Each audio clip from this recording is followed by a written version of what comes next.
우리의 행복이 무엇이냐? 우리가 지금 찬양대가 노래한 것처럼 행복이라는 것은 하나님의 자녀로 사는 자체가 행복이다라는 것입니다. 우리는 무엇을 많이 가져야 행복하고 많은 걸 누려야 행복하고 내 마음대로 내 하고 싶은 대로 하는 것이 행복이 아니라 주님의 뜻 안에서 사는 것이 가장 큰 행복이라고, 우리는 이런 믿음이 전제되어질 때 어떤 환경에서도 흔들림 없는 신앙의 길을 걷게 될 것입니다. 하나님을 신뢰하고 변함없이 하나님의 뜻이 이루어지도록 기도하는 우리 하영교회 성도 여러분이 되시기를 주님의 이름으로 축복합니다. 영국의 런던에 가보니까 웨스트민스터 채플이라는 유명한 교회가 있습니다. 이 교회를 캠벨 몰걸겐이라는 목사님이 심우할 때 이분은 날마다 이 살아가는 커다란 즐거움 중에 하나가 있었는데, 그래서 매일 저녁 때가 되면 사랑하는 딸의 손을 잡고 그 공원을, 이 런던의 하이드 파크라는 공원을 산책하는 것이 그 하나의 또한 기쁨이었습니다. 그래서 딸과 함께 손을 잡고 이렇게 즐겁게 돌고 매일매일 그런 삶을 살았는데, 크리스마스가 다가오는 어느 날 딸이 아빠, 내일부터는 내가 산책 못해요. 아빠 혼자 하든지 알아서 하세요 하는 것이었어요. 매우 섭섭하기도 하고 하면서 왜 이유가 뭐니? 라고 물었더니 이유는 절대 묻지 마세요 라는 것이었어요. 섭섭하기도 하고 왜 그럴까 하고 이 고민도 되고 하더랍니다. 그런데 크리스마스 이브가 된 날 그 이유를 알게 됐는데, 목사님이 신고 다닐 그 예쁜 신발을 그 아이가 만드니라고 시간이 필요했던 것 같아요. 그러니까 아빠하고 이 산책도 안 가면서 그것을 만드는 것이었습니다. 그래서 목사님에게 선물로 줄 때 목사님이 이렇게 말했다고요. 사랑하는 딸아, 너무나 고맙구나. 이걸 만드느라고 얼마나 수고가 많았니? 그런데 솔직하게 말하자면 이 아빠는 스리퍼의 선물보다는 내가 너와 더불어 같이 손을 잡고 산책하는 것이 아빠는 훨씬 더 좋았단다. 우리 주님도 아마 이와 같은 마음을 하지 않을까 생각해 봅니다. 우리가 간구하는 응답도 중요하고 주님과 주님의 교회를 위해서 충성하고 헌신하는 것도 너무 중요한 일이지만, 주님은 그런 것 다 좋지만 나와 좀 같이 있지 않을래? 나와 같이 대화 좀 하지 않을래? 나와 같이 교제 좀 하지 않을래? 하실지 모르겠습니다. 우리 모두는 깊은 기도와 주님과 깊은 사랑의 교제를 나누는 성도들이 되기를 소망하시는 겁니다. 진실한 신앙의 삶이란 뒷받침이 뭐냐면 바로 기도로 이루어지는 것입니다. 사랑하는 성도 여러분, 우리가 기도하지 않고 신앙생활 한다는 것은 참 몸이 건조한 신앙생활일 수 있다는 사실입니다. 오늘 본문의 주님이 열매 없는 무화과 나무를 저주한 사건이 소개되고 있습니다. 그리고 다음날 아침 그곳을 지나가다 보니까 뿌리채 말라버린 나무를 보고 베드로가 놀라서 그 사실을 말할 때 주님은 대답합니다. 23절에서 내가 진실로 진실로 너희에게 이르노니 누구든지 이 산더러 들리어 바다에 던지우라 하며 그 말하는 것이 이룰 줄을 믿고 마음에 의심하지 아니하면 그대로 되리라. 이렇게 말씀하셨어요. 이 말씀을 놓고 어떤 이들은 예수님은 뻥쟁이다라는 말을 하기도 합니다. 전혀 실현성이 없는 것을 말했다라고 비난하기도 합니다. 가능해질 일이 아니라는 것입니다. 그러나 이 말씀은 당시 이스라엘의 격언 속에 이런 격언이 있었다고 합니다. 불가능한 일이 가능해질 때 산을 옮겨진다라는 격언이 있었다고 말합니다. 사람이 하나님의 마음을 움직일 수만 있다면 무엇이든지 못할 것이 없을 것입니다. 하나님은 전지전능하시기에 하나님이 하시고자 하시면 무엇이든지 다 하실 수 있는 분이기 때문이죠. 성경은 종종 하나님의 마음을 움직여서 놀라운 기적의 은혜를 이루었던 사람들을 성경은 소개하기도 합니다. 이를테면 야곱이 약복강가에서 이 기도를 하게 됩니다. 앞에 큰 이 불가능한 일이 놓여 있는데 형 에서가 400명의 자기 종들을 거느리고 죽이려고 오고 있다는 소식을 듣고 난 후에 그는 그곳에 기도합니다. 그 기도를 통하여 기적을 경험하게 됩니다. 사자굴에 들어갈 것을 뻔히 알면서도 다니엘은 기도를, 감사의 기도를 하게 되는 다니엘. 그는 사자굴에 들어가는 것이 아니라 더 높임을 받는 역사가 일어나게 됩니다. 범죄한 이스라엘 백성을 위해서 모세는 간절히 기도합니다. 하나님, 이 백성이 하나님을 무시하고 하나님의 뜻을 거역한다고 할지라도 하나님, 이 백성을 불쌍히 여겨 주옵소서라는 기도, 중보 기도를 하게 됩니다. 하나님께서 모세의 기도를 들으시고 그 백성을 다 멸하시지 않고 그 백성에게 복을 허락해 주십니다. 1000번제를 드리고 난 이후에 지혜를 구한 솔로몬에게 하나님은 그의 기도대로 그가 원하는 기도를 응답해 주시는데 그가 구하지 않는 부귀와 영광까지도 줍니다. 우리는 하나님이 기뻐하신 기도, 삶이 없는 기도를 할 때가 얼마나 많이 있는지 모릅니다. 삶이 빠져버린 기도, 그 의미 없는 기도일 수 있다는 사실을 기억하셔야 됩니다. 귀신 들린 딸을 위해서 예수님께 구한 수로보니게 여인의 기도를 들으시고 그 귀신을 쫓아주셨던 예수님이셨습니다. 이렇게 다양한 모습을 통해서 하나님은 구하는 것들을 어떻게 응답하시는지를 보여주는데 그 응답에는 반드시 뭐가 있느냐면 하나님을 신뢰하는 믿음의 기도 속에 그 역사가 일어난다는 것입니다. 유대사에 불가능한 일을 해결하는 사람을 가르쳐 산을 옮기는 자다라는 말이 있다고 합니다. 주님은 믿음의 기도가 불가능해 보일 그런 일일지라도 주님은 가능하다라고 말씀하십니다. 사람들이 볼 때는 불가능해도 주님은 우리의 모든 간구를 얼마든지 응답해 주실 수 있다라고 우리에게 분명히 말씀하고 계시는 겁니다. 오늘 본문을 중심으로 하나님을 신뢰하는 믿음이라는 제목으로 함께 은혜를 나눌 때 저와 여러분의 기도가 회복되어지고 저와 여러분 속에 일어나는 다양한 일들이 회복되는 은혜가 임하시기를 주님의 이름으로 축복합니다. 열매 없는 삶과 믿음의 삶이 다르다는 사실을 첫 번째 말합니다.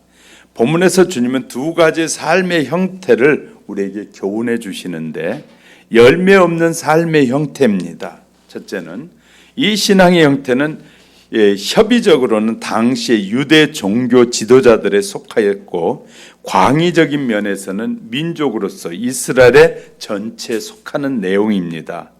그들은 겉으로 하나님을 신뢰하였으나 그 신앙에 내실이 없는 사람들이었습니다.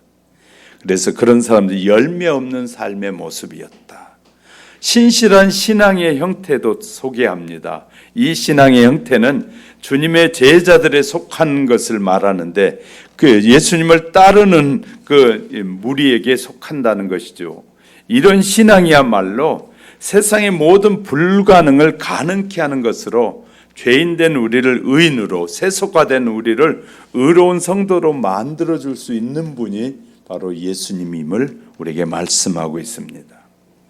우리는 이 사회의 상태를 살펴보면 열매가 없는 신앙은 평가를 받게 될 것입니다. 성도는 생활의 열매로 평가를 받게 되는데 무화과 나무가 잎이 무성했다는 것은 곧 그만큼 돌보는 사람이 있었다는 것입니다. 그 무화과 나무에 거름도 줬고 그 무화과 나무에 물도 주면서 누군가가 돌보아 줬다는 것입니다. 돌보아 줬음에도 불구하고 열매가 없었다는 것을 우리에게 알려주고 있는 것입니다. 걸음을 잘 주었고 많이 보살핌이 있었습니다. 이렇게 볼 때 무화과는 이스라엘 민족을 상징하는데, 그렇다면 수천 년의 역사를 통해서 하나님께서 이스라엘 민족을 따뜻한 관심과 사랑으로 보살펴 주셨다는 말입니다. 하나님께서는 애굽의 압제에서 그들을 해방시켜 주셨고, 또 하나님께서 보장하는 약속의 땅 가나안도 주셨습니다. 더욱 놀라운 건 그들에게 이 로마서 3장 2절 하나님의 말씀을 그들에게 맡겼다는 것입니다.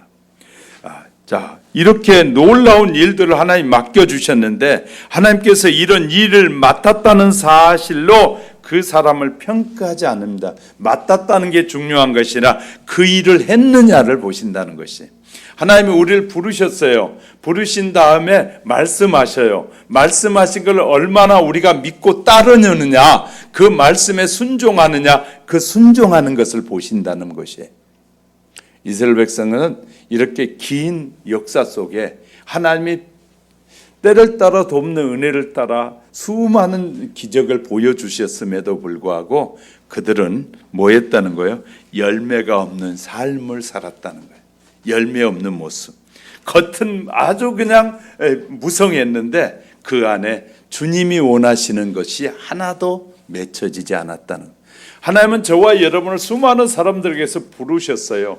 그리고 주님이 우리에게 말씀하셔요. 하나님은 우리에게 복을 주셨고 우리의 생명을 지켜주셨고 갖가지 것들을 주시면서 우리에게 너희가 믿고 따르라, 믿고 행하라 라고 말씀하시는데, 수도 없는 하나님의 말씀을 듣지만 우리가 그 말씀을 듣고 믿고 행하지 않으면 아무런 열매가 맺혀지지 않게 된다는 의미로 설명되어집니다.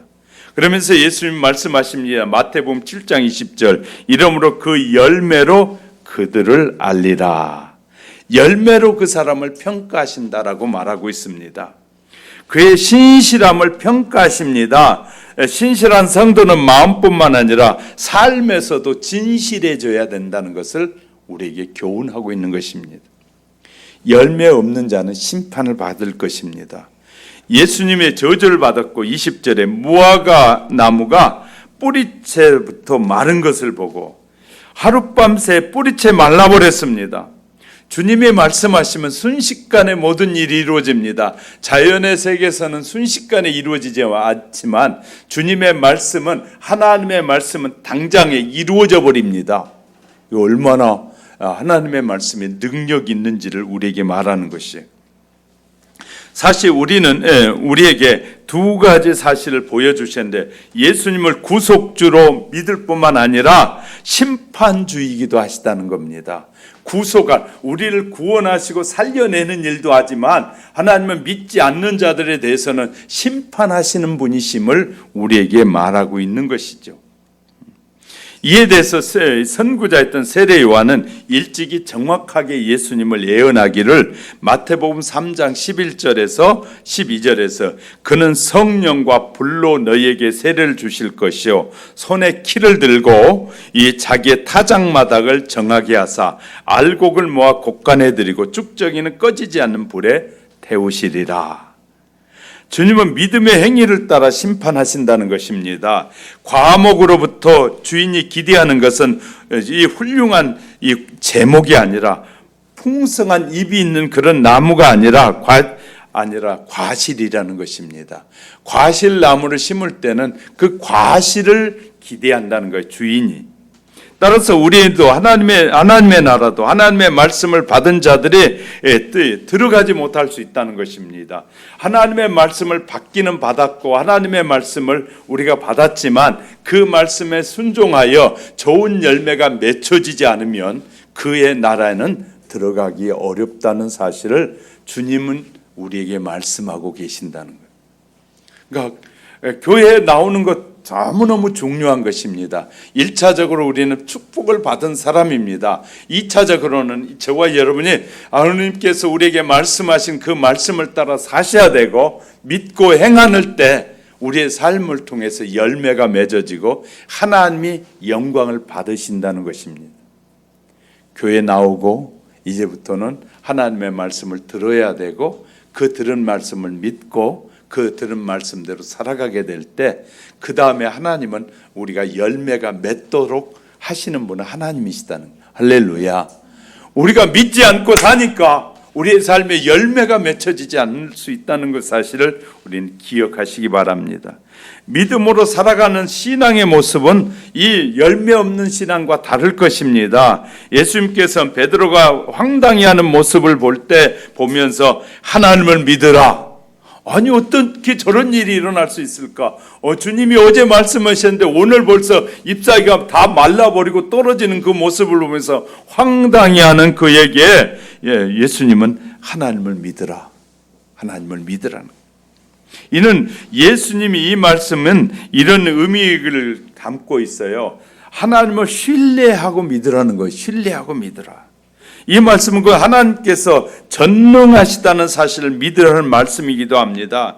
하나님은 이 세상에서 이 불가능한 일이 없으십니다. 하나님 모든 일을 하실 수 있는 분입니다. 그는 이 세상에 단지 말씀으로 창조하셨다고 창세기 1장 1절에 말하지 않습니까? 말씀으로 광야의 이스라엘 백성에게 40년 동안 먹이시는데 그들의 발에 신발이 떨어지지 않았고 음식이 떨어지지 않았고 그들이 먹고 싶어하는 모든 것을 공급하시면서 그 백성들을 먹이시는데 전혀 부족함이 없었다는 거예요.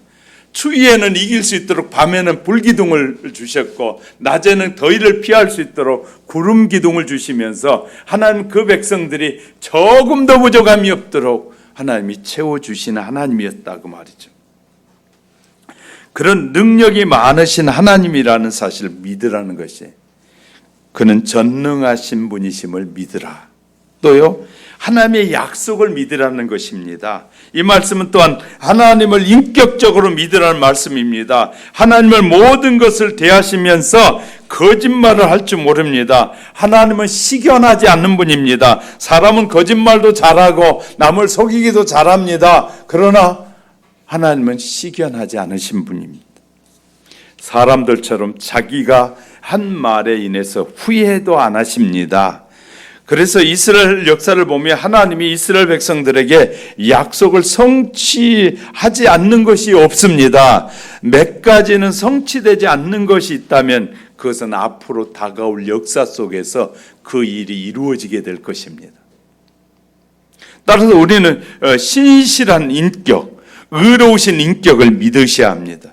그리할 때 우리의 욕구는 꺾이지 않게 될 것입니다. 저와 여러분에게 주신 그 하나님의 이 간절한 소망은 바로 우리가 믿을 때 꺾이지 않고 이루어지게 될 것입니다.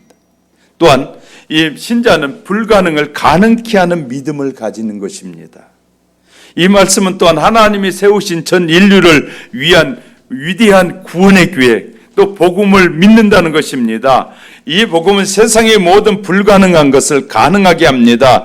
죄인을 의인이 되게 만들어 주십니다. 슬픈 자를 기쁜 자가 되게 합니다. 용기 없는 자를 용기 있는 자게 되게 합니다. 떡 5개와 물고기 2마리를 통해서 이 5,000명을 먹이는 것 같이 이 가시적인 기적도 기적이지만 그것은 그것보다 훨씬 더 큰 기적은 믿는 것입니다. 따라서 우리는 이 믿음을 가져야 됩니다. 친구 간에, 형제 간에, 이웃 간의 믿음도 중요하지만 하나님을 신뢰하는 믿음, 그 어떤 세상의 믿음보다도 또 소중한 것이라는 것입니다. 주님께서 우리에게 이런 믿음을 가지라고 말씀하시는 것입니다. 믿음은 모든 것을 가능케 한다는 말씀입니다. 그러면 우리는 믿음의 이 선한 열매와 또 마음과 머릿속에 그 선한 열매를 그리면서 기도하는 사람. 그러니까 하나님 이런 은혜를 베풀어 주시고 축복해 주시면 하나님이 기뻐하신 그 열매가 맺혀지도록 축복해 달라고 기도해야 되는데 자기의 욕심을 따라 기도하는 사람이 얼마나 많은지 모릅니다. 자기의 뜻을 좀 이뤄보려고 자기가 원하는 것들 좀 펼쳐가려고 하나님 앞에 이기적인 기도를 할 때가 너무 많다는 것입니다. 우리의 기도는 하나님을 신뢰하는 믿음의 기도는 하나님의 뜻이 이루어지기 위한 기도여야 되는데 나를 위한 기도가 엄청 많다는 것이. 하나님의 뜻을 이루기 위한 기도를 하다 보면 하나님이 내게 주신 그 뜻을 알게 되고 하나님이 왜 이렇게 기도하게 하시는지를 알게 되는데, 내 마음대로 하나님 앞에 기도하는 걸 끊어버리는 어리석은 사람들도 있습니다. 자기 고집대로 자기 성질대로 안 된다고, 하나님 나는 이제 기도도 그만하겠습니다, 이렇게 하겠습니다, 자기 멋대로 판단하는 어리석은 사람들입니다. 주님은 죽기까지 하나님의 말씀에 순종하고 끝까지 기도하시라고 우리에게 말씀하시는데, 내 생각대로 끊어버리고 내 의지대로 그 어떤 일을 하는 것은 정말 어리석은 사람들의 모습입니다. 주님은 저와 여러분이 그렇게 하는 것이, 내가 생명이 죽을 때까지도 주님의 뜻이 이루어지도록 그 앞에 무릎을 꿇고 주님의 뜻이 이루어지기를 구하는 지혜로운 자를 찾으십니다. 그래서요, 왜 변화가 일어나지 않는지, 왜 역사가 일어나지 않는지, 하나님은 능력이 많으시다고 하는데 왜 우리의 기도 속에 많은 일들이 이루어지지 않는지는 우리 스스로가 말씀 안에서 살펴볼 필요가 있을 것입니다. 믿음의 좋은 열매가 가득히 맺어지는 우리 하영교회 성도 여러분이 되시기를 주님의 이름으로 축복합니다. 두 번째는 하나님을 신뢰하는 믿음의 기도를 드리라는 것입니다. 기도를. 본문 22절에 주님께서 저주한 무화과 나무가 말라 죽은 것을 보고 놀란 베드로의 말을 들으신 주님은 하나님을 믿으라고 했단 말입니다. 하나님을 온전히 신뢰하는 믿음을 가지라는 것입니다. 기도는 하나님을 신뢰하는 믿음이 전제될 때 기도하는 것입니다. 기도는 눈에 보이지 않는 하나님을 향하여 신뢰하는 것입니다. 우리 그리스도인들은 여호와 하나님을 신뢰하고 믿는 사람들이고, 믿음 안에서 하나님과 사랑의 교제를 나누는 사람들입니다. 믿음의 사람은 주 안에 사는 사람이고, 주님을 영접하고 사는 사람이고, 말씀을 믿는 사람이고, 주님과 인격적인 교제를 나누는 사람이 바로 예수 안에 있는 사람인 것입니다. 하나님은 아브라함에게 하나님의 은밀한 계획까지 말씀해 주시면서 너는 나의 친구라고 불러주셨습니다. 주님과 깊은 교제를 나누면 그런 일이 가능해지기 시작합니다. 주님과 깊은 교제 속에 가면 내가 이런 계획을 가지고 있다고 말씀하십니다. 내가 너에게 이런 계획을 가지고 있다고 말씀하시는 음성을 못 듣는 것은 주님과 내가 깊은 교제 속에 아직 나가지 못하기 때문에. 좋은 친구는 다른 사람의 그 자기의 계획을 말해서 친구로 하여금 그 일에 해달라고 부탁하기도 하고 도움을 구하지 않습니까? 나쁜 친구는 나의 계획을 얘기하면 지가 이용해서 자기의 뜻대로 사용하려고 할 때가 많은데, 좋은 친구는 그 친구의 얘기를 말해주면, 꿈을 얘기하고 소원을 말해주면 그것이 이루어지길 돕는데, 주님은 우리의 좋은 친구라고, 아브라함에게 좋은 친구라고, 하나님 앞에 깊이 교제해 보시면 하나님이 왜 나를 부르셨는지, 내가 뭘 하길 원하시는지를 말씀해 주시길 원하는데, 여러분이 그것을 모르고 있다면 아직 주님과 깊은 교제가 이루어지지 않고 있기 때문이고, 그 하나님을 신뢰하지 않고 예수님을 신뢰하지 않기 때문일 것입니다. 저도 저를 부르실 때 제가 정말 다 내려놓고, 하나님 어떻게 해야 됩니까? 내가 뭘 하며 살아야 할까요? 하고 하나님 앞에 신실하게 내려놓고 금식을 하면서 무릎을 꿇고 하나님 앞에 기도할 때 주님은 저에게 내가 너를 필요로 하신다고 말씀하시더라고요. 정말 여러분이 주님과의 깊은 교제 속에서 내가 무엇을 하며 사는 것이 정말 하나님의 영광을 위해서 남은 생애를 살아갈 수 있을까라고 알고 싶으시다면 주님과 깊은 교제를 가지십시오. 기도와 교제 속에서 하나님께서 우리를 왜 나를 부르셨는지, 이전에 부르시고 왜 이런 음성을 듣게 하시고 하나님이 뭘 원하시는지를 알기 원하신다면 관계에 깊이 나가는 것이에요. 그러면 하나님은 반드시 우리를 부르신 이유를 말씀하실 것입니다. 제가 나를 주님이 원하시는 복음의 도구로 쓰시겠다고 하신 이유에 저는 의심하지 않습니다.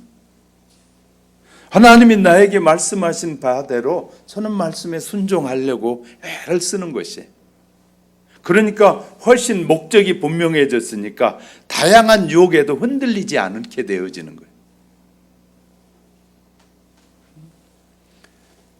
큰 교회 목사님들이 말하든 적은 교회 목사님들이 말하든 저는 주님이 나를 부르셨다는 분명한 의지가 분명한 뜻을 믿기 때문에 저는 그 어떤 것에 흔들리지 않고 믿음의 길 걸어갈 수 있게 되는 거예요.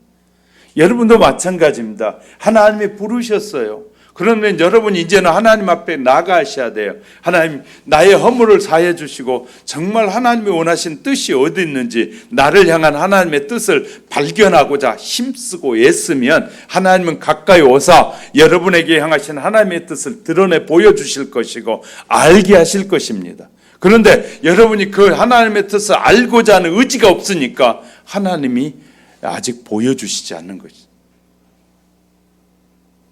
하나님은 나 외, 여러분 외에도 얼마든지 세상에 많은 사람들이 있습니다.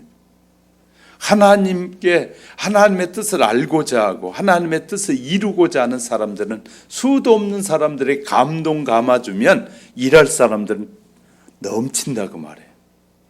그러니까 여러분이 이제는 하나님이 부르심의 뜻을 알고자 하는 그 열정을 가지고 나오셔야 되는데 그 열정이 자기의 욕심의 바탕이 되는 것이 아니라 하나님의 뜻의 바탕이 되는 비전을 가지고 자꾸 찾으셔야 돼요. 할렐루야. 그럴 때 하나님은 분명히 왜 우리를 부르셨는지, 나를 왜 이 교회에 보내셨는지를 알게 하실 것입니다. 우리가 잘 아는 열왕기하 20장에 히스기야 왕이 있습니다. 이사야 선지자의 말을 듣게 됩니다. 히스기야 왕에게 하나님이 선지자를 보내서 이제 너는 죽게 되리라. 2절에 보니까 20장 2절에 히스기야가 낫을 벽으로 향하여 여호와께 기도하였습니다. 그가 벽을 향했다는 말은 무슨 의미를 가지고 있느냐면 세상의 모든 방법을 다 버리고 하나님께만 소망을 두었다는 의지의 표현인 것입니다. 그는 왕으로 부와 권력을 동시에 다 가지고 있었기 때문에 명약을 구해볼 수도 있었을 것이고 용하다는 의사를 다 동원할 수도 있을 것입니다. 이때 믿음 없는 왕이라면 사울 왕처럼 무당을 찾아가서 내가 알려고 하는데 무당이 좀 가르쳐 달라고 무당에게 말하기도 할 것입니다. 그렇지만 그가 그렇게 하지 않았던 것은 신실하신 하나님을 신뢰하고 하나님의 절대 주권을 인정했기 때문입니다. 이건 너무너무 중요한 것입니다. 내가 정말 하나님의 자녀답게 내가 자녀라고 확신이 있다면 여러분 세상의 그 어떤 것들을 의지하면 안 됩니다. 세상의 친구도 의지할 것 없고요. 세상의 권력자도 의지할 것 없고요. 세상에 돈 있는 사람을 의지할 것도 없습니다. 여러분 세상의 가장 큰 권력은 하나님이시고 가장 큰 많은 재산을 가지신 하나님이시에요. 하나님만 의지하면 하나님은 그 모든 자녀들에게 믿음을 가진 모든 자녀들에게 다 주고 싶어 하셔요. 그것을 마음껏 누리고 싶어요. 누리며 살기를 원하셔요. 하나님이 가난해서 우리에게 뭘 요구하시는 것이 아니라 우리의 그 믿음으로 드리는지 그것을 믿음으로 하는지를 보려고 우리에게 요구하시는 것이지 하나님이 우리에게 요구하시는 것은 바로 그런 믿음이라는 사실입니다. 자, 생사호흡을 주관하신 하나님께서 사형 선고를 내렸는데 약이 무슨 소용이 있고 의사나 무당이 무슨 수로 나를 살릴 수 있단 말이냐 라는 생각을 했기 때문이죠. 히스기야 왕은 자기의 죽고 사는 문제는 오직 하나님의 손에 달려 있다고 믿은 것이에요. 신앙의 바람과 이 신앙의 사람과 불신앙의 사람이 바로 여기에 차이가 나는 것입니다. 사업도 제대로 되는 것은 하나님 앞에 맡길 때 제대로 되는 것이지 내가 아무리 애를 써도 되는 것이 아니에요. 잘 되다가도 하나님께서 한 사람만 보내서 틀면 그 사업체가 완전히 무너져 내려버려요.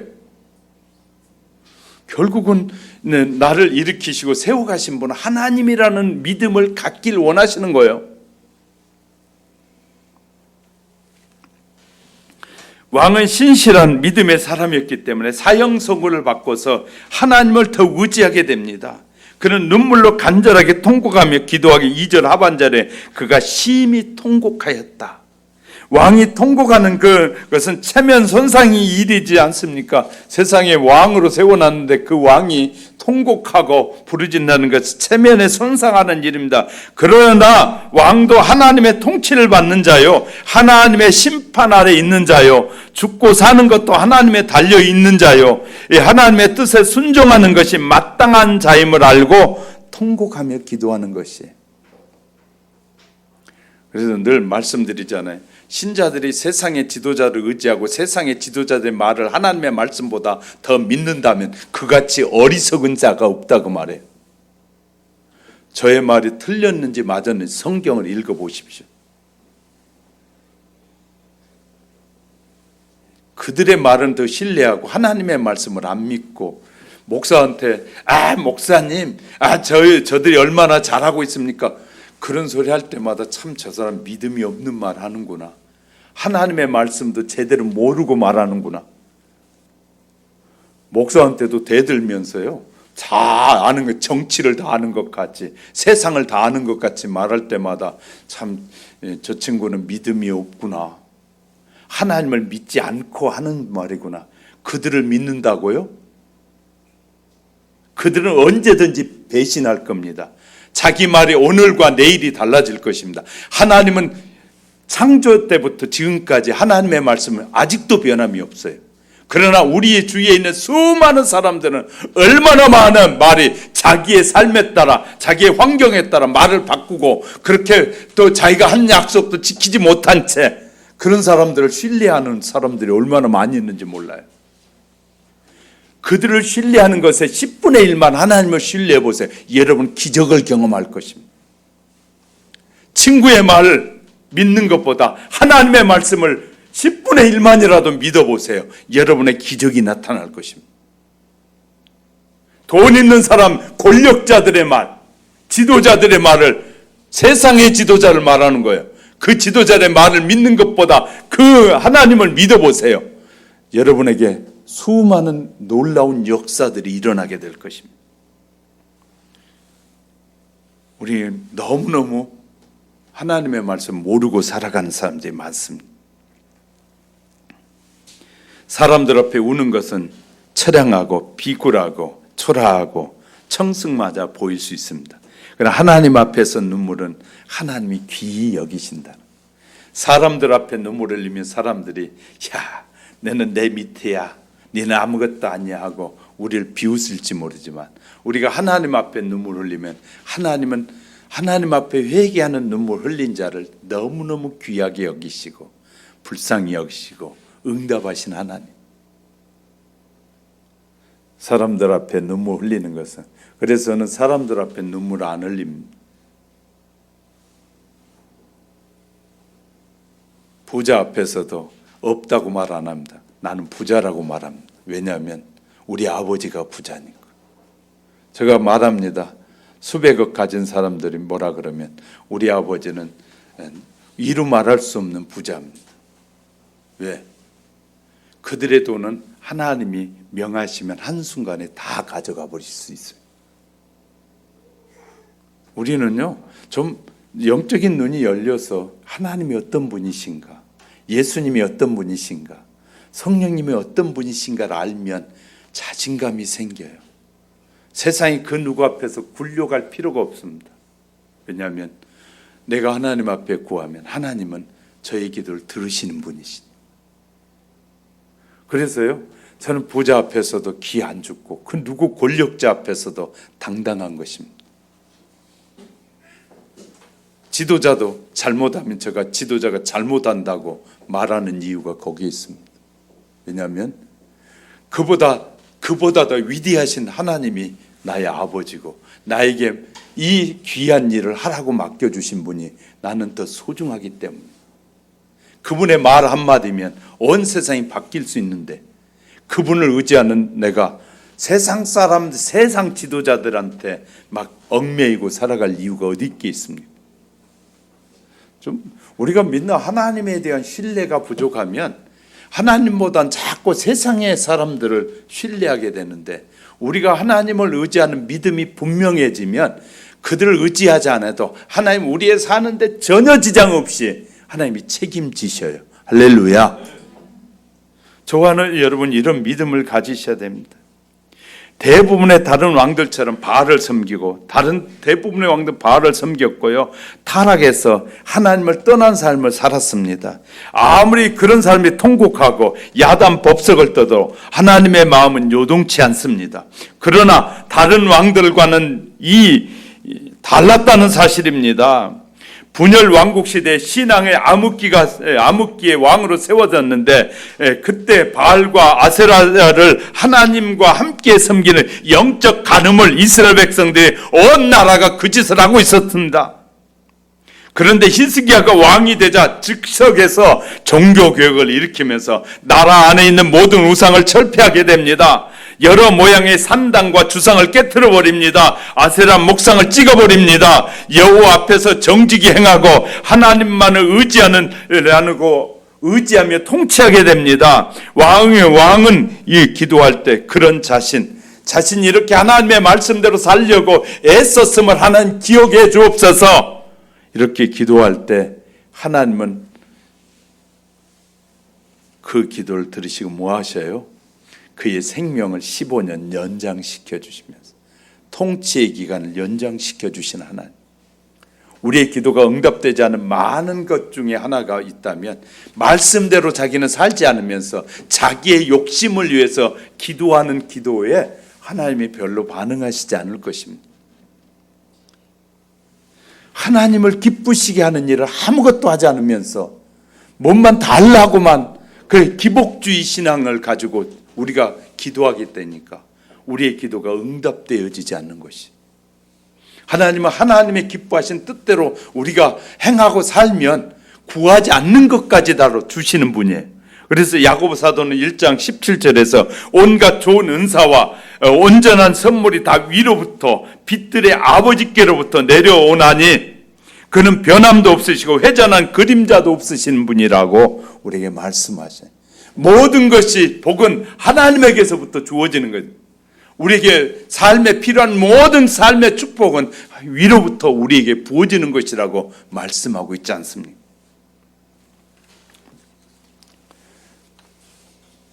어느 직장에 가서 어떻게 일해야 할지 기도하지 않고 내가 선택하는 자가 아니라 하나님, 내가 하나님의 자녀로서 내가 가서 일할 자리를 하나님이 주시고 그 일할 곳에서 내가 하나님의 자녀답게 정체성을 드러내며 사는 자가 되게 해달라고 먼저 기도하고 직업을 구하는 지혜가 필요한 것이에요. 그냥 어떻게 하든지 돈만 많이 준다 그러면 그냥 신앙이고 뭐고 기도고 뭐고 그냥 거기에 먼저 직장을 선택하는 자가 아니라 그런 자에게는 아무런 열매가 맺어지지 않을 것이고 그가 아무리 좋은 것을 가지고 하나님을 섬긴다고 할지라도 하나님이 기뻐하시지 않을 것입니다. 그런데 먼저 하나님, 내가 어디에 가서 어떻게 일하는 것이 하나님께 영광이 되는지, 하나님이 내가 이것을 준비했는데 이것이 아름답게 펼쳐지도록 하나님이 은혜를 베풀어 달라고, 내가 갈 길을 인도해 달라고, 그곳에서 하나님의 영광을 나타내는 자로 살고 그곳에 하나님의 열매를, 믿음의 열매를 맺는 자의 삶을 살아갈 수 있는 곳으로 나를 인도해 달라고 우리가 맡기게 될 때 하나님은 우리의 직장도 하나님이 골라서 아름다운 역사가 이루어지도록 하지 않겠습니까? 직장을 놓고 기도하지 않고 어디로 어떻게 가야 할지도 기도하지도 않으면서 그냥 구하고 찾다 보니까 늘 실패와 좌절을 경험하게 될 것입니다. 정말 여러분이 신뢰한다면 하나님은 우리에게 내가 무엇을 하고 어떻게 살아가야 할지를, 하나님은 나보다 더 잘하신 하나님. 우리는 자꾸 착각할 때가 많습니다. 세상의 지식이 많아질수록 자기의 지식으로 할 수 있다고 하는 어리석은 생각에 빠질 때가 많습니다. 진실한 신앙의 삶이 뒷받침이 되는 기도에는 힘이 있습니다. 기도가 주님의 마음을 움직이는 귀한 요소가 되기 때문이죠. 주님의 마음을 어떻게 움직이느냐? 내가 하나님의 말씀대로 살면서 하나님 앞에 간절히 구할 때 그 능력 있는 기도가 되어지는, 막 몸부림치는 기도가 아니라도 다 하나님께서 벌써 들으시고 응답하셔요. 때로는 단 한마디의 기도가 지나가면서 하나님 이렇게 해주면 좋겠습니다는 그 말이 그대로 그 자리에서 이루어져 버릴 때가,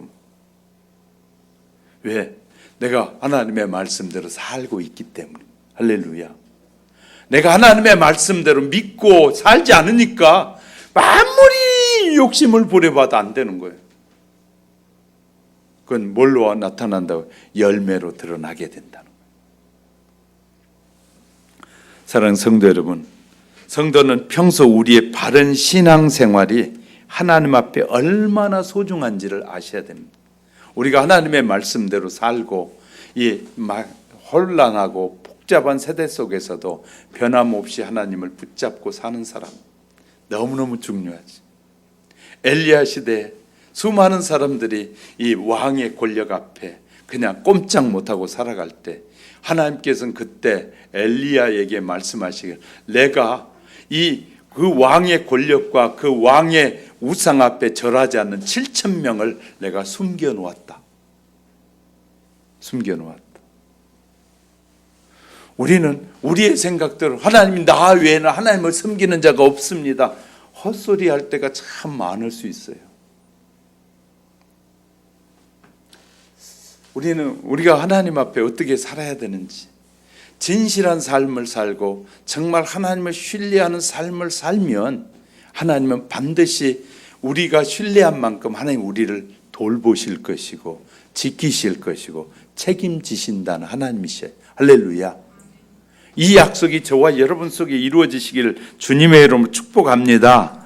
이급할 때만 하나님 와가지고 막 땡깡도 놓다가 안 되면 하나님 살아계시면 어떻게 그럴 수 있어요 하고 반항하고 이런 자가 아니라, 우리가 그냥 하나님이 부르신 그 부르심 앞에 약속의 말씀들을 믿고 그냥 살아가다 보면, 살면 어떤 환난과 시련 앞에서 문제가 생길 때마다 하나님 역사해 주옵소서라고 하면 하나님은 뭐 한다고요? 결코 우리의 기도를 외면하지 않는다. 히스기야 왕을 통해서 우리에게 말씀하시는 거예요. 히스기야가 하나님, 내가 정직하게 살았고 하나님의 말씀대로 살았던 것을 기억해 주옵소서. 히스기야는 이렇게 자신 있게 자기가 하나님의 말씀대로 살려고 했던 그 믿음을 내어놓으니까 하나님께서 그의 생명을 연장시켜 주시는 기적을 보이시는 거예요. 할렐루야. 저와 여러분이 평상시의 삶의 믿음의 삶이 얼마나 소중한 것임을 깨닫게 되시기를 주님의 이름으로 축복합니다. 세 번째는 기도의 열매가 생활에 이루어지게 하라는 것입니다. 본문 23절에 보면 그 말하는 것이 이룰 줄을 믿고 마음에 의심하지 아니하면 그대로 되리라. 의심이란 단어는 믿음과는 반대되는 것입니다. 의심과 믿음은 완전 적입니다. 인간관계에서 의심하면 좋은 관계를 이룰 수가 없습니다. 부부 사이에도, 이 친구 관계에서도, 고용주와 고용인 관계에서도, 의사와 환자 사이에서도, 이 거래처 간의 등 수많은 관계 속에서 의심이 일어나기 시작하면 그때부터 분열이 시작됩니다. 상대방을 의심하기 시작할 때 관계가 깨어지게 됩니다. 그러나 믿고 신뢰할 때 평안하고 좋은 관계를 맺어갈 수 있습니다. 좋은 일이 일어날 것을 기대할 수 있습니다. 만약 하나님께로 이 기도의 응답이 없다면 자신의 생활을 이 말라버린 무화과 나무처럼 생명력을 상실한 몸이 건조한 삶이 되어질 것입니다. 왜 우리가 기도해도 기도의 응답이 없느냐? 기도의 응답이 없는 것은 몸이 건조한 삶을 사는 것과 같은 것입니다.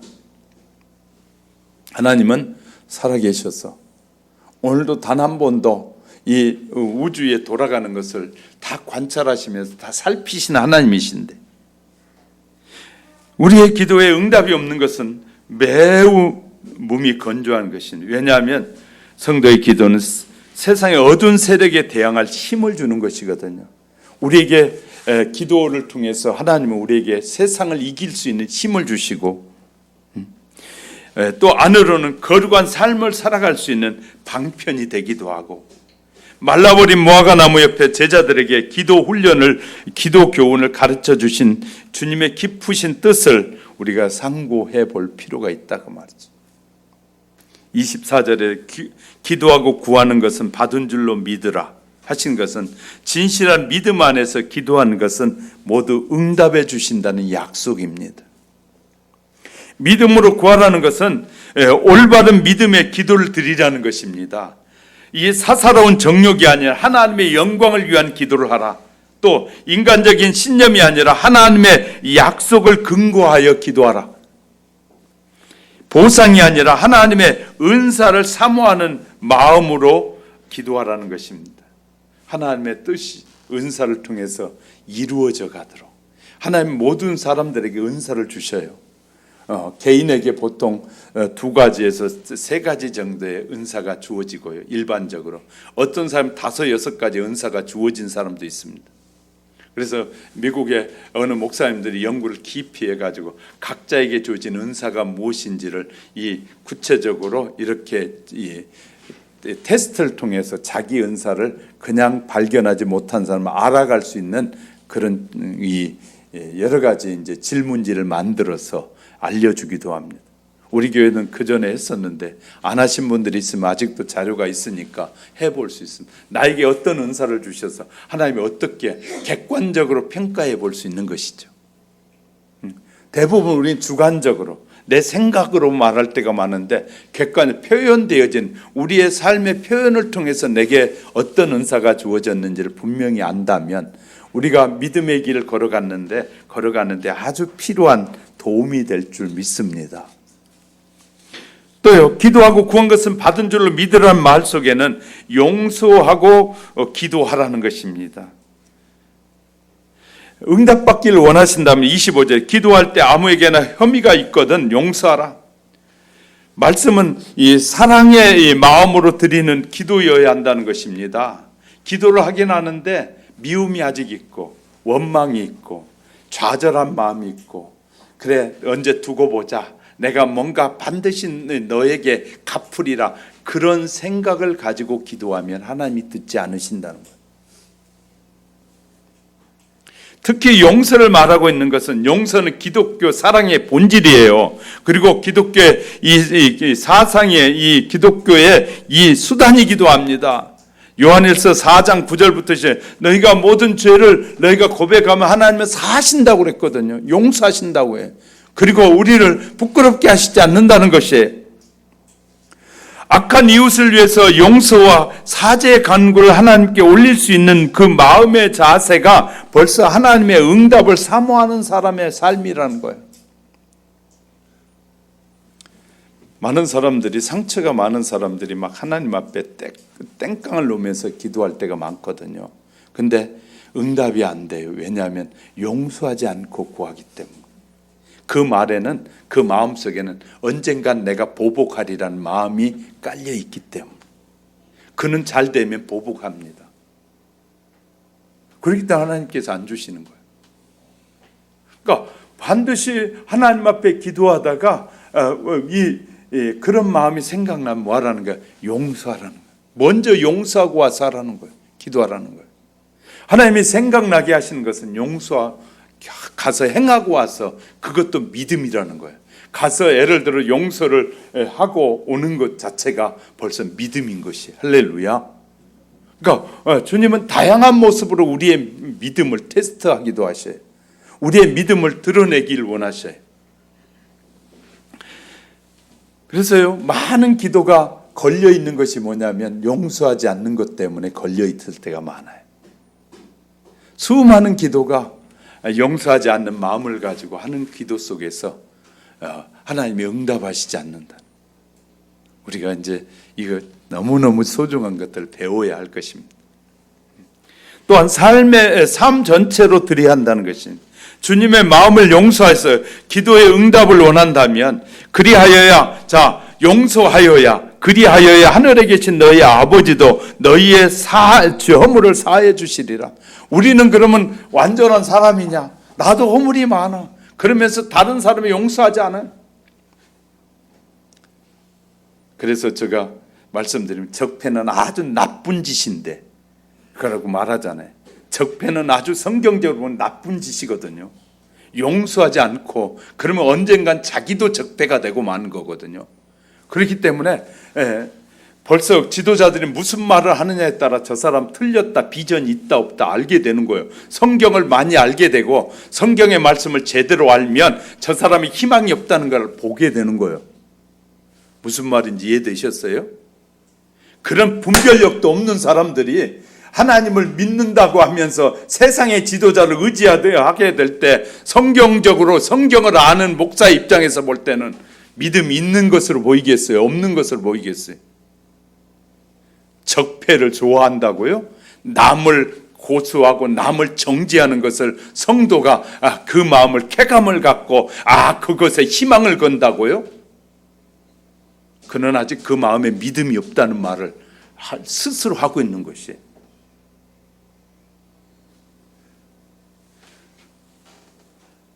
전화되니까 이런 말을 막 하는 거예요. 다른 사람들은 두려워서도 못할 겁니다. 그건 저는 두렵지 않기 때문에 당당하게 하는 거예요. 하나님의 자녀는 하나님의 말씀대로 사는 게 하나님의 자녀예요.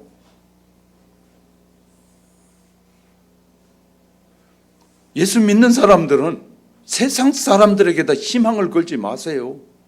왜 그들에게 희망을 겁니까? 그들이 여러분의 마음을 풀어줄 것 같습니까? 절대로 그런 일 없어요. 하나님만이 저와 여러분의 그 애타는 마음을 정확하게 알고 해결하실 수 있는 분은 하나님이에요. 왜 그런 하나님을 신뢰하지 않고 세상의 지도자들에게, 세상의 사람들에게 희망을 걸려고 하십니까?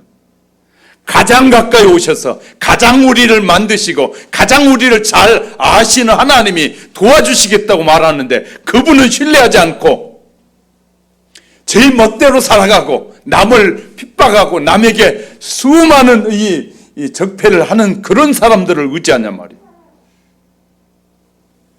신실한 하나님의 사람은 그런 사람을 의지하는 사람이 아닙니다. 우리가 하나님만 의지하면 하나님은 결코 우리에게 실망하시지 일을 허락하시지 않는 분이에요. 우리는 이 하나님을 얼마나 아느냐가 너무 중요합니다.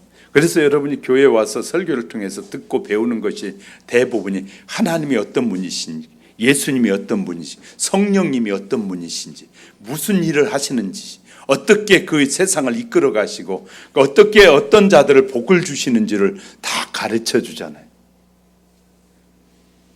잘못된 지도자는 자꾸 세상의 복만 말해요.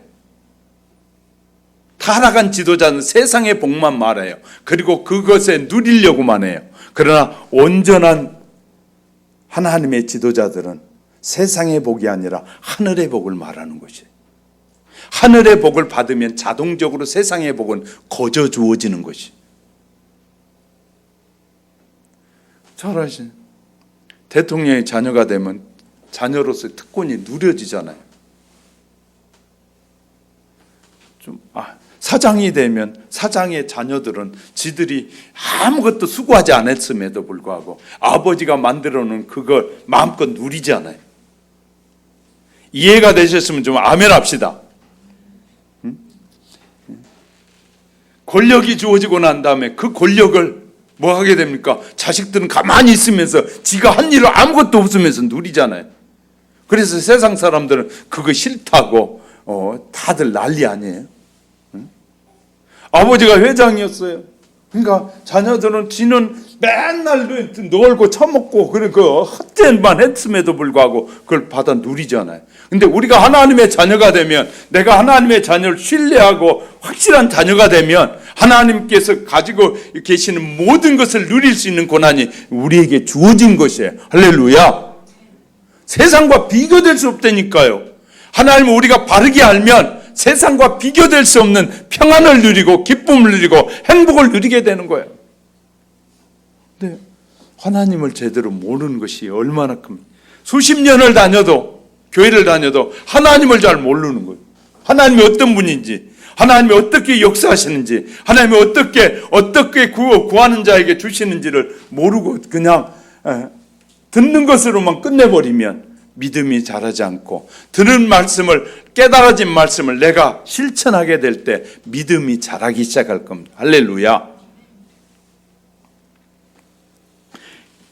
진실한 기도의 요소는 어떤 것일까요?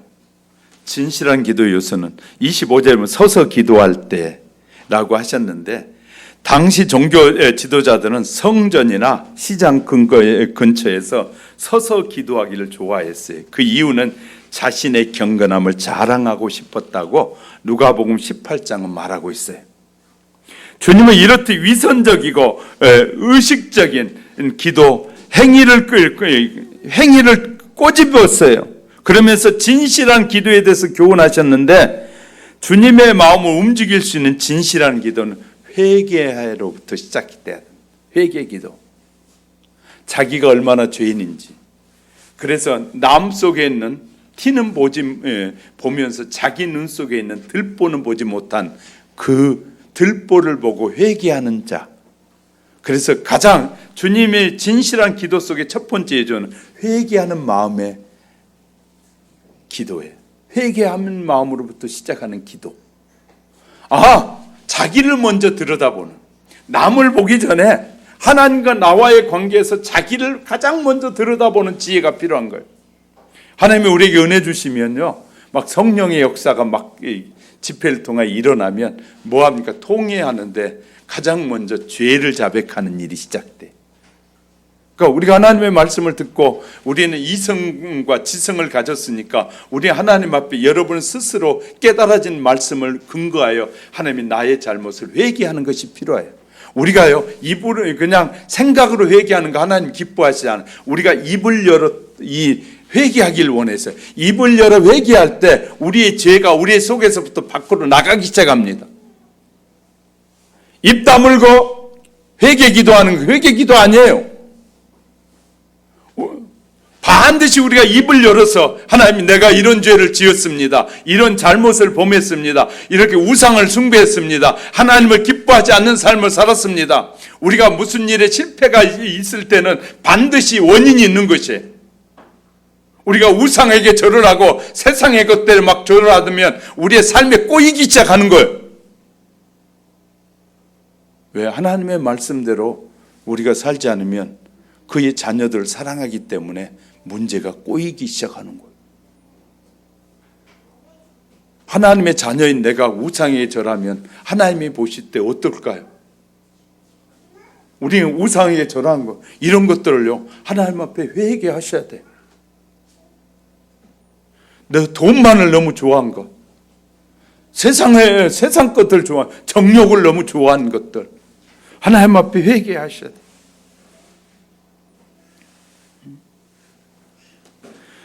또 두 번째, 주님의 마음을 움직이는 기도 중에 두 번째는 목적이 분명해야 된다. 목적은 하나님의 영광을 위해서, 나를 위한 것이 아니라 하나님의 영광을 위한 목적이 있어야 돼. 우리는 이렇게 목적이 분명할 때 하나님께서 기도에 응답해 주시리라는 믿음이 생기기 시작해요. 할렐루야.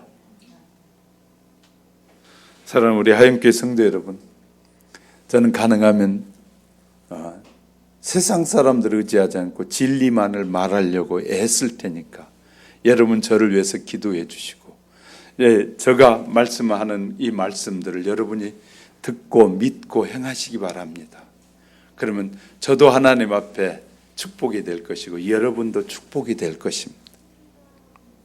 영국의 어느 교회에서 헌금을 드리는 시간에 5살짜리 어린이가 성경을 사서 인도에 보내는, 선교사를 통해서 이 인도에 있는 그 지역에다 성경을 사서 보내겠다고 헌금하자고 이렇게 했답니다. 그랬더니 5살 아이가 $1를 헌금했습니다. 돈은 적었지만 어린 아이의 그 뜻을 뜻과 믿음을 중시 여겨서 성경을 사는 중에 이 어린아이 1달러도 함께 사가지고 그 성경책 한 권에다가는 그 어린아이의 기증자 이름을 써서 이렇게 선교사를 통해서 인도에 보냈답니다. 그리고 나서 다 잃어버렸어요. 다 잃어버렸는데 그 교회 목사님이, 그 교회를 담임하는 목사님 20년 후에 인도를 방문하게 됐는데 인도의 어느 지역에 갔더니 그 지역의 복음이 잘 증거되어 있는 것이에요. 그래 놀래가지고 그 목사님이 물어봤답니다. 어떤 원인으로 인해서 이 지역에 이렇게 복음이 잘 증거됐습니까? 그랬더니 그 지역의 교회 목사님이 이런 얘기를 하더랍니다. 우리에게는 그럴 만한 이유가 있습니다. 무슨 이유인데요? 알고 싶으십니까? 예, 알고 싶습니다. 그랬더니 그들이 고이 간직한 아주 소중한 물건이 있다고 하더랍니다. 그래서 그게 뭐냐고 했더니 보여주겠다고 해서 가봤더니 소중한 것이라고 꺼내는데 조그마한 성경책 하나 있습니다.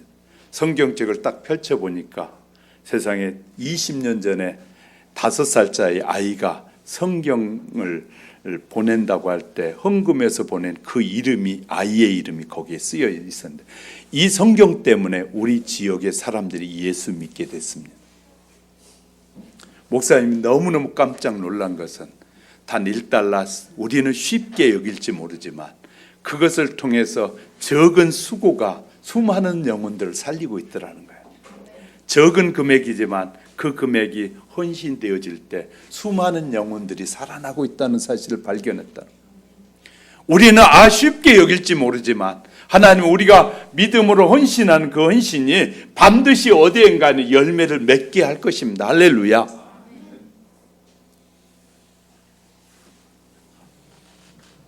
우리 병이가 시에라리온에 갔다 왔잖아요.